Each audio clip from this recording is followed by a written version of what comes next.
be honest, si Rona. Nakasundo mo. Oo, kasi she's so honest and parang wala siyang tinatago. Yung mga ganyan. Medyo, trinay mong maka-close, pero medyo hindi nangyari. Si Priscilla. Talaga? Wala mahirap talaga. Oo, medyo konting hidwaan kayo sa loob ng bahay ni Kuya. Yes. Oo, bara kasi kayong strong personalities. Pero okay lang. Ikaw, Shy, in your brief stay sa bahay ni Kuya, nakilala mo naman lahat ng ating mga housemates. Nakita mo kung sino yung nagpakatotoo, sino yung medyo hindi. Ilang weeks na lang before our teen big night, meron ka na bang napipiling big four mo? Meron na. Meron na? Okay, go! Sino yan? Pati Kim. Alam mo ba, ikaw yung una naming tinanong nito, kaya go. Sinong Okay. big four mo so far? Sa guy, si Robbie. Sunod si Rona. Si Valerie and si Vavavoom na Alex. Wow! Yan ang big four mo. Reasons, more or less. Kung bakit.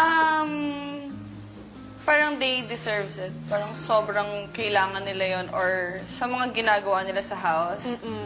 Parang, I'm not saying na yung iba alam mo yon hindi ka dapat doon. Pero mas for me lang na yun yung gusto ko. Oh, Shy, thank you so much. I'm sure namimiss mo na itong mga kasama mo sa loob ng bahay ni Kuya. I'm sure you wish nandyan ka sa wrestling. Pero eto, ipapakita ko sa iyo ang iyong mga dating kasama. Go, guys!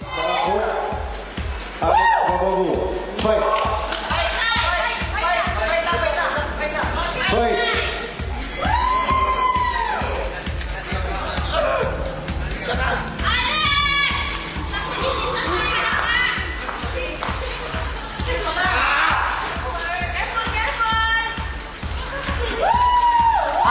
Nung nakita ni Shy ang mga housemates, sabi niya, ang hot nila. Wow, eto naman natin, round 2 ay si EJ versus si Alex. Ayan, at kung sino man ang mananalo sa round na ito ay makakalaban.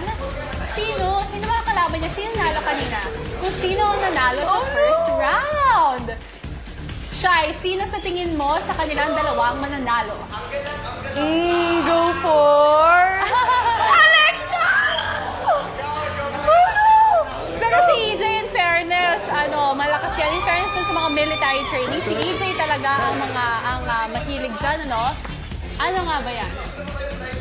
Yes! Okay, eto na. Katulad ni siya, naging house player sa loob ng bahay ni Kuya. Medyo mahirap talaga gawin itong mga connivance tasks na ito. Kaya eto ang patikim ng ibang mga tasks ng ating house players.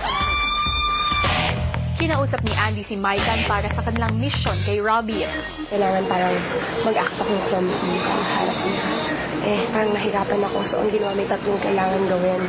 Kailangan ko siyang matapunan ng kape sa likod, maduraan ng tubig sa mukha niya, tsaka kailangan mo siyang atakan sa bugtong. Ilang sandali pa ay nagpatuloy ang pag-uusap ng house players ng bayan. Hirap ng ganun. Kaya yan, basta parang yung reason nahirapan ako kagabi kasi hindi ako makahanap ng pwedeng gawin. Kailangan lang magawa. Parang within the day. Mukhang may malaking problema si Andy. Hindi kasi talaga ako clumsy, so nahirapan ako magpaka-clumsy. Pero yun. Tapos natatakot ako baka makabasag, makasira, mapagalitan ako ng Air Force people. Nang samahan sila ng ibang housemates para makapagkwento